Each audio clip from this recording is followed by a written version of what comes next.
أعوذ بالله من الشيطان الرجيم بسم الله الرحمن الرحيم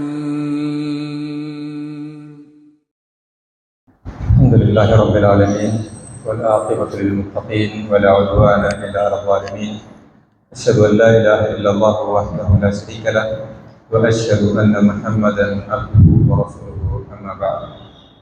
அன்புள்ள சகோதரர்களே, அல்லாஹ்வுடைய மாளிகையிலே, அல்லாஹ்வுக்கு மிக விருப்பமான இடத்திலே அவனுடைய கலாமாகிய அவனுடைய வார்த்தையை பேசி அது என்ன சொல்கிறது என்கின்ற விடயத்தையும் பாராந்தம் தொடர்ச்சியாக பார்த்து வருகிறோம். சுருக்கமாக ஒரு 15 நிமிடங்கள் தொடர்ச்சியாக இந்த வகுப்பு நடைபெற்று வருகிறது. அல்லாஹ்வுடைய உதவியால் அல்லாஹ்வுக்காக சில நிமிடங்களை செலவழிப்பது இந்த உலகத்தில் இருக்கக்கூடிய அனைத்தையும் விட சிறந்தது என்று ஸல்லல்லாஹு அலைஹி வஸல்லம் சொன்னார்கள். ஒரு முறை சொன்னார்கள், ஒரு மனிதர் ஆடு மாடு விற்கக்கூடிய இடத்துக்கு சென்று அங்கே மிக விலை உயர்ந்த 2 ஒட்டகங்கள், கோமாவை 2 மிக விலை உயர்ந்த ஒட்டகங்களை அந்த சந்தைக்கு சென்று ஒட்டகம் விற்கக்கூடிய இடத்துக்கு சென்று வாங்கி வருகிறார். ஃப்ரீ, எந்த பணமும் இல்லை, ஃப்ரீயாக வாங்கி வருகிறார். அதே போல போனா இதை நான் எடுக்க, இதை நீங்க எடுங்க, இது எனக்கு, இது உனக்கு, இது நல்லா இருக்கு என்று யாருக்கிட்டையும் பேசுறதும் இல்லை. போறதும் மிக மிக விலை உயர்ந்த 2 ஒட்டகங்கள் 2 சாட்சிக்கு வாரது. இது யாருக்கு விருப்பம்னு கேட்டான். சும்மா நம்மள்கிட்ட கேட்டா காலையில கல்முனைக்கோ இல்லாட்டி மருதமுனைக்கோ மார்க்கெட்டுக்கு போயிட்டு அங்க விற்கக்கூடிய மீன்களில் மிக மிக விலை உயர்ந்த மீன் எதுவாக இருந்தாலும் சரி, ஒரு மீனை தூக்கிட்டு வாங்க. இது அந்த மார்க்கெட்டில் உள்ள ஓனர், உரிமையாளர் சொல்றார். நீங்க போய் யார்கிட்டையும் கேட்க தேவையில்லை, எந்த மீன் எடுக்க, இது யார மீன் ஒன்று தேவையில்லை. அவர் அங்கே சொல்லி வச்சிருக்கார் மார்க்கெட்டில். நீங்க போறது, மீன் எடுக்கிறது, வாங்குறது, விலை கேட்கறதும் இல்லை, எடுக்க வாண்டு கேட்கறதும் இல்லை, இதை நீங்க எடுங்க, இதை நான் எடுக்க வாண்டு கேட்கறதும் இல்லை, போறதும் தூக்குறதும் வர்றதா. இதுல வெக்கம் பாரதுக்கு எல்லாமே இல்லை, ஃப்ரீ இடத்துக்கு போறாருன்றதான். மிக மிக உயிரை உயர்ந்த ஒட்டகங்களை சொன்ன மாதிரி சொல்றாரு. இது சரி, யாருக்கு இது வேணும் என்று கேட்டா சில நேரம் நம்ம இது சீரியஸ் இல்லைன்றதுனால தேவையில்லைன்னு சொல்லுவோம். எங்கேயுமே ஒரு ஃப்ரீயா கிடைக்கிற நேரத்துல நம்ம விட மாட்டோம். 2 மிக மிக விலை உயர்ந்த கோமாவை யாருக்கு தேவை, நீங்க மார்க்கெட்ல போய் எடுத்துட்டு வர்றதுக்கு யாருக்கு விருப்பம் என்று சஹாபாக்கள் சொன்னாங்க. யார சொல்லலாம், சாதாரண ஒட்டகம் என்றாலே விருப்பம் தான் எல்லாருக்கும். இந்த மிக விலை உயர்ந்த ஒட்டகங்களை எடுக்கிறதுக்கு யாரு தான் விருப்பம் இல்லாம இருப்பாங்க? அப்ப ரசூலுல்லாஹி ஸல்லல்லாஹு அலைஹி வஸல்லம் சொன்னாங்க, அப்ப அந்த ஆசையை மனசுல வளர்க்க வச்சு அந்த ஒட்டகம், அதுவும் விலை உயர்ந்த ஒட்டகம், இல்லாட்டி ஒரு பைக் கடையில் வச்சுக்கோங்க, மீனை விடுங்க, அது சரியாக ஏறாது, மீன் கொஞ்சம் சீப் தானே. ஒரு நல்ல பெரிய பைக் இல்லாட்டி கார் சேல் வச்சுட்டு ஒரு ஆள் சொல்றாரு, நீங்க நாளை காலையில கார் சேலில் பாருங்க, எந்த கார் பிடிக்குமோ அதுல 2 எடுத்துட்டு போங்க, எதுவாக இருந்தாலும் சரி. சீரியஸா ஒரு கார் சேல் ஓனர் சொன்ன எப்படி? அவ சஹாபாக்கள் சொன்னாங்க, யாருக்குத்தான் இது விருப்பம் இல்லாம இருக்கும்? அவ ஸல்லல்லாஹு அலைஹி வஸல்லம் சொன்னாங்க, யார் ஒருவர் பள்ளிவாசலில் அல்லாஹ்வுடைய மாளிகையில் இருந்து அல் குர்ஆன் வசனம் ஒன்றை ஓதி அதனுடைய கருத்தை விளங்கிக் கொள்ளுவாரோ, அல்லது 2 வசனங்களை ஓதி அந்த 2 வசனங்களுடைய கருத்தையும் அது சொல்கின்ற விடயத்தையும் விளங்கிக் கொள்வாரோ அவருக்கு அந்த 2 ஒட்டகங்களை பெறுவதை விட அந்த 2 வசனங்களை மோதி கருத்தை பெற்றுக்கொள்வது சிறந்தது, மேலானது என்று சொன்னார்கள். ஆனா அதுல புனிதம் நமக்கு புரியாது, சஹாபாக்களுக்கு புரிஞ்சிச்சு. திரும்ப சொன்னாங்க ரசூலுல்லாஹ், 2 குர்ஆன் வசனத்தை ஓதினீங்கன்னா 2 நாக்கத்தாயினி கோமாவை 2 ஒட்டகம், 3 குர்ஆன் வசனத்தை ஓதி 3 குர்ஆன் வசனத்தை விளங்கினீங்கன்னா 3 ஒட்டகத்தை மாறியது. இதுல பெருமானம் மிக பெரியது. ஆனா ஷைத்தான் விட மாட்டான். நீங்களும் பிஸி, நானும் பிஸி. உங்களுக்கு பின்னாலே வேலை, எனக்கு பின்னாலே வேலை. 10 நிமிஷம் தாண்டினா நமக்கு இருக்கலா, 15 நிமிஷம் தாண்டினா எப்படிரா எழும்புறன்றா. அப்படி இல்லாம நம்ம செலவழிக்கக்கூடிய 24 மணித்தியாலங்களில் ஒரு 15 நிமிடம் அல்லாஹுக்காக செலவு செய்வது மிக மிக பெரிய விஷயமாகும் என்பதை நாங்கள் புரிந்து கொண்டு இன்றைய வகுப்பில் சூரத்துத் தகாசுர் என்கின்ற அத்தியாயத்தினுடைய ஒரு சில வசனங்களை சுருக்கமாக நாங்கள் பார்க்கலாம். சூரத்துத் தகாசுர், தகாசுர் என்று சொன்னால் அதிகம் என்பது அர்த்தம், அதிகப்படுத்துதல். இந்த சூரத்துக்கு ஏன் சூரத்துத் தகாசுர் என்று சொல்லப்படுகிறது என்றால் அல்ஹாகுமுத் தகாசுர் என்று இந்த வசனம் ஸ்டார்ட் ஆகுது. இந்த அத்தியாயம் அல்ஹாகுமுத் தகாசுர் என்று சொல்லி அந்த தகாசுர் என்ற அந்த வசனம் அந்த சொல்லில் வருவதனால் இந்த அத்தியாயத்துக்கு சூரத்துத் தகாசுர் என்று சொல்லப்படுகிறது. அதிகம் தேடுதல் என்பது அர்த்தமாகும்.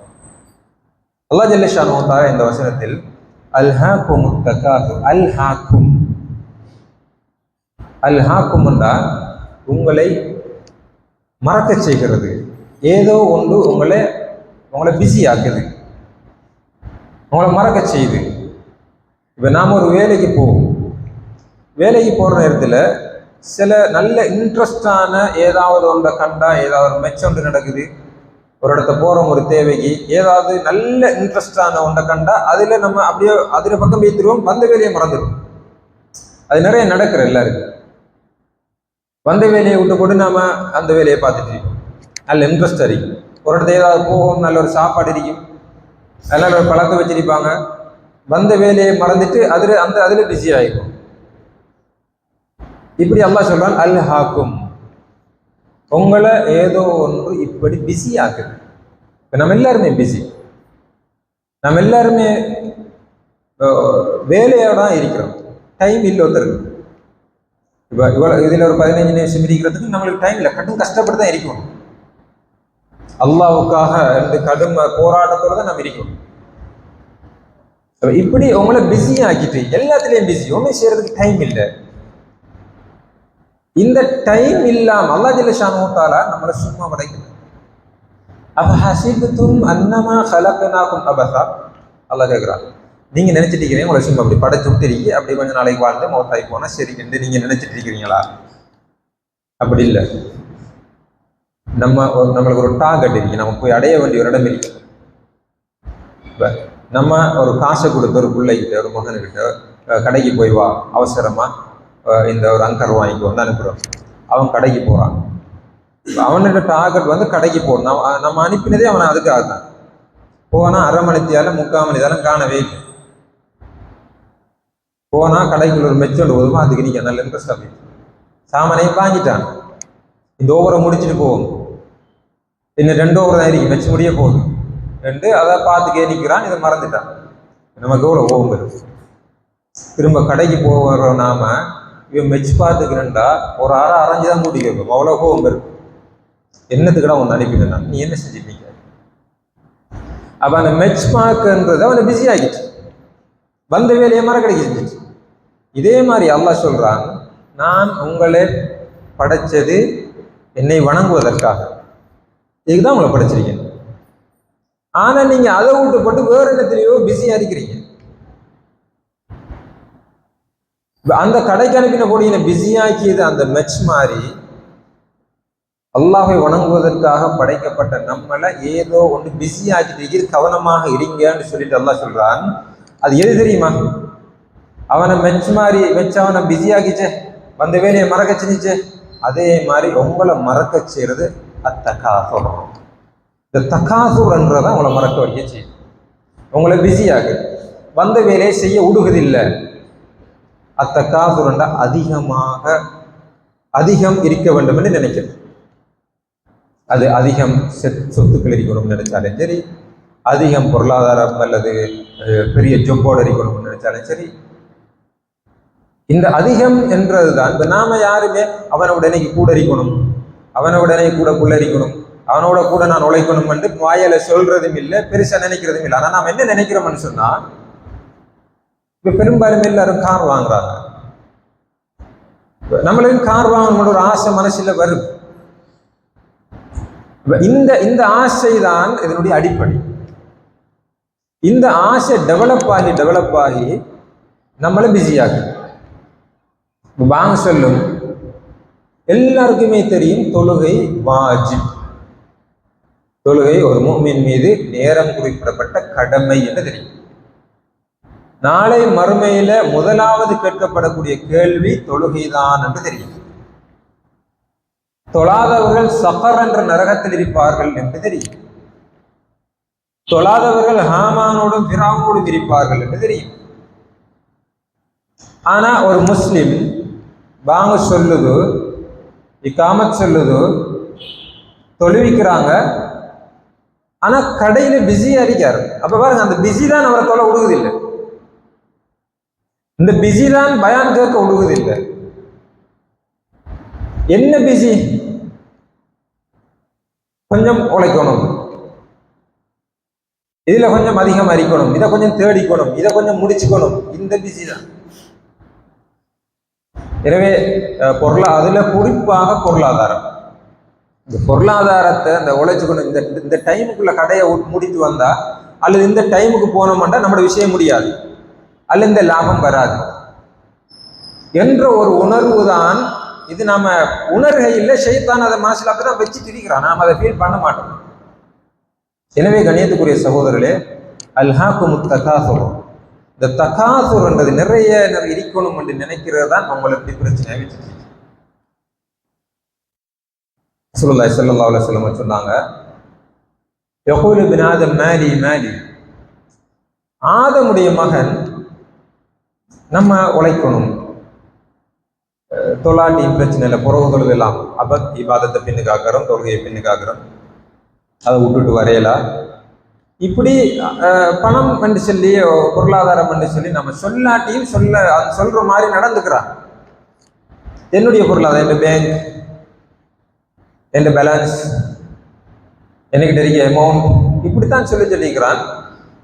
ஆனா அது அவனுக்குரியது இல்லை. அவனுக்குரியது எதுண்டா ரசூலுல்லாஹி ஸல்லல்லாஹு அலைஹி வஸல்லம் சொல்றாங்க, இல்லாம அகல்த ஃபஅஃனைத் அவ் லபிஸ்த ஃபஅப்லைத் அவ் தஸத்தக்த ஃபஅம்பைத்.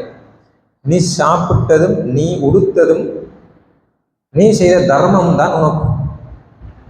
மத்தெல்லாம் யாருக்கு தெரியுமா? நம்ம மாத்தானோன்னு வேறு யாரும் எடுக்க போறோம். ரசூலுல்லாஹி ஸல்லல்லாஹு அலைஹி வஸல்லம் அவங்க சொன்னாங்க, நீங்க உங்களோட பணத்தை விரும்புவீங்களா, உங்களோட புள்ளோட பணத்தை விரும்புவீங்களா? நீங்க ஒரு கடை வச்சுட்டீங்க, உங்களோட பிள்ளையும் ஒரு கடை வச்சுட்டுக்கிறான். இதுல எதை நீங்க விரும்புவீங்க? எதை நிறைய வளர்க்கணும், நிறைய டெவலப் பண்ணணும், இன்னும் ஒரு பிரான்ச் திறக்கணும், இல்லாட்டி இன்னும் ஒரு கடை திறக்கணும், இதை இப்படி டெவலப் பண்ணணும், இதை இப்படி ஆக்களை சேர்க்கணும் என்றெல்லாம் உங்களோட கண்ட்ரோலுக்குள்ள இருக்கிற பிசினஸ் யோசிப்பீங்களா, அல்லது உங்களோட மகன் கண்ட்ரோலுக்குள்ள உள்ள பிசினஸ் யோசிப்பீங்களான்னு சஹாபாக்கள் சொல்றாங்க. யார சொல்லலாம், யாரு தான் அடுத்த ஆள்ல பணத்தை உயர்த்தணும் அல்லது அதை டெவலப் பண்ணணும் விரும்புவாங்க? தண்ட கடையை, தண்ட பிசினஸ், தண்ட தொழிலை தானே எல்லாரும் டெவலப் பண்ண விரும்புவாங்க. அப்படி சொன்ன ரசூலுல்லாஹி ஸல்லல்லாஹு அலைஹி வஸல்லம் சொன்னாங்க, நீங்க டெவலப் பண்ண யோசிக்கிறீங்க, இன்னும் ஒரு பிரான்ச் போடணும், இன்னும் இப்படி டெவலப் பண்ணணும், இதை உயர்த்தணும், அதை செய்யணும், இன்னொரு கடையை போடணும், டபுள் மாடி கட்டணும் எல்லாம் உங்களோட பிசினஸ் பத்தி அல்லது உங்களோட தொழிலை பத்தி எல்லாம் நீங்க நினைக்கிறீங்கன்னு, இது உங்களோட இல்லை, இது உங்களோட மகன். ஏனண்டா நீங்க திடீர்னு மௌத்தானீங்கன்னா அது மகன் தான் எடுக்க போறான். உங்களோட மகனுக்காகத்தான் நீங்க உழைக்க, அல்லது உங்களோட மனைவிக்காகத்தான் நீங்க இருக்கிற, உங்களுக்காக நினைக்காதீங்க. உங்களுக்கானது எதண்டா நீங்க தர்மம் செய்யறது மாத்திரம்தான். ஆனால் ரசூலுல்லாஹி ஸல்லல்லாஹு அலைஹி வஸல்லம் சொன்னாங்க, நீங்க மௌத்தானா எல்லாமே நின்று. அத அல்லாஹ் ஜல்ல ஷானஹு வ தஆலா அடுத்த குர்ஆன் வசனத்துல சொல்றார், ஹத்தா ஜுர்துமுல் மகாபிர்.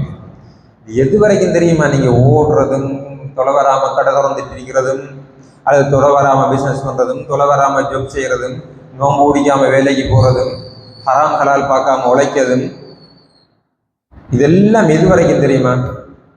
ஹத்தா ஜுர்தும் அல் மகாபிர். அல் மகாபிர், மகாபிர்னா மக்பரா, மக்பரானா கபர், மையவாடி. மக்பரானா மையவாடி. மையவாடியுடைய பன்மை சொல்ல மகாபிர், மையவாடிகள். இப்ப மையவாடிகளுக்கு போகும் வரையும் தான், அதோட நின்று எல்லாம். அதுக்கு பிறகு உலகம் வேறு, அது வேறு உலகம், இது வேறு உலகம். இது வரைக்கும் தான் இந்த ஓட்டம். இந்த ஓட்டம், அந்த நீங்க மௌத்தானீங்கன்னு சொன்னா நீங்க உழைச்சது அது இதெல்லாம் இஷ்டம். நீங்க யாருக்காவது படித்து கொடுத்திருந்தா அது உங்களுக்கு தர்மமா வந்து சேரும், அல்லது நல்ல பிள்ளைய பேத்து வளர்த்திருந்தா வந்து துஆ செய்வான், சதகத்துல் ஜாரியா. இதை தவிர மற்ற எல்லாமே நின்று. அப்ப நம்ம உழைச்சத்துலேயும் பிரயோசனம் இல்லை, ஒன்று பிரயோசனம் இல்லை. உலகத்துல விட்டுட்டு போறதுக்காகத்தானே நீங்க இவ்வளவு ஓட்டம் ஓடுறீங்கன்ற ரசூலுல்லாஹி ஸல்லல்லாஹு அலைஹி வஸல்லம் சொல்றாங்க. இவ்வளவு கஷ்டம் தொழில் செய்யறது, எவ்வளவு பொறுமை வேணும், எவ்வளவு ஏச்சு, எவ்வளவு பேச்சு. இதுக்குள்ள ஹராம் ஹலால் வர பார்க்கணும். எல்லாத்தையும் பார்த்து கஷ்டப்பட்டு ஹராமும் ஹலாலும் பார்க்காம உழைச்சி உழைச்சி உழைச்சி திடீர்னு மௌத்தானா ஒரு போச்சு. இவ்வளவுக்குள்ளேயும் நாம ஒரு அளவுக்காவது இபாதத்தோடையும் தொழுகையோடையும் இருந்தோம்னு சொன்னா பிரச்சனையே இல்லை. அதனாலதான் அல்லாஹ் ஜல்ல ஷானஹு அடுத்தடுத்த வசனத்துல பார்ப்போம். நீங்க உங்களுக்கு கன்ஃபார்மா தெரியும் இந்த பொருளாதாரம் நமக்கு பிரயோசனம் இல்லை என்று தெரியும். ஒரு நாள் வரும், அடுத்த வசனத்துல சொல்றான் இன்ஷா அல்லாஹ், அடுத்த பாடத்துல பார்க்கலாம். ஒரு நாள் வரும், அப்ப விளங்கும் இந்த பொருளாதாரம் நமக்குரியது இல்லைன்னு விளங்கும். ஆனா அந்த டைம்ல நம்மளை உழைக்கவும் மேல, ஓடவும் மேல, திரும்ப வந்து தர்மம் செய்யவும் மேல. எனவே கண்ணியத்துக்குரிய சகோதரர்களே, இந்த வகுப்புல நம்ம 2 வசனம் பார்த்திருக்கோம். ஒன்று அல்ஹாக்குமுத் தகாசுர், அந்த அதிகம் நம்மளுக்கு இருக்கக்கூடிய ஆசை. அதுலேயும் குறிப்பாக ரசூலுல்லாஹி ஸல்லல்லாஹு அலைஹி வஸல்லம் சொல்றாங்க, வயசு போக போக போக ஆசையும் கூடுமா. இது ஹதீஸ். யக்புரு பினாதம் யக்புரு அமலும். வயசு கூட கூட கூட ஆசையும் கூடும். இப்போ வயசு கூட கூட ஆசைகள் குறைஞ்சி மௌத்தாரத்துக்கு ரெடி ஆகிற என்ன நாம நினைப்போம். ஆனா போக போக ஆசை கூடும். வயசு ஏற ஏற ஏற இன்னும் டெவலப் ஆகணும்னு ஆசை கூடும் என்று ரசூலுல்லாஹி ஸல்லல்லாஹு அலைஹி வஸல்லம் சொல்றாங்க. இது கடைசியில நம்மளை இபாதத்துல அப்படி இல்லாமல. அப்ப உங்களை நிறைய தேடணும், ஒரு ஆசை, மனசில் உள்ள ஆசைகள். இந்த ஆசைகள் தான் உங்களை பராக்காக்கி விடுகிறது. ஹராம் ஹலால் பார்க்காம, உதாரணம் ஒரு பொம்பளையில் உள்ள ஆசை, அல்லது ஒரு தகாத உறவுல உள்ள ஆசை ஹலால் இருந்து நம்மளை அப்படி இழுத்து விடுது. பணத்தில் உள்ள ஆசை ஹலால் இல்லாம ஹராத்துக்கு சேர்த்து விடுது. இந்த ஆசைகள் தான் உங்களை பராக்காக்கி வச்சுட்டு இருக்குது. இந்த ஆசை எது வரைக்கும் தெரியுமா? நீங்க மையவாடிக்குள்ள போகும் வரைகிறார் என்று அல்லாஹ் ஜல்ல ஷானஹு தஆலா சொல்றான். 32 மரணங்கள் வரக்கூடிய ஒரு காலம். எனவே எல்லாம் அல்லாஹ் ஜல்ல ஷானஹு தஆலா என் அனைவரையும் இந்த ஆசைகளிலிருந்து, அதாவது அளவு கடந்த ஆசைகளிலிருந்து, மார்க்கம் அனுமதிக்காத ஆசைகளிலிருந்து எங்களை காப்பாற்றி போதுமன்ற மனோநிலையோடும் அல்லாஹ் அனுமதித்த ஆசைகளோடும் இருந்து நாங்கள் கபர்களுக்கு செல்வோமாக இருந்தால் கபர்களில் நிம்மதியாக வாழலாம். எல்லாம் அல்லாஹ் ஜல்ல ஷானஹு தஆலா இந்த உலகத்திலும் கபரிலும் நிம்மதியாக வாழ்வதற்கு எம் அனைவருக்கும் தௌஃபீக் செய்வானாக. வஆகிரு தஅவானா அல்ஹம்துலில்லாஹி ரப்பில் ஆலமீன். அஸ்ஸலாமு அலைக்கும் வரஹ்மத்துல்லாஹி வபரகாத்துஹு.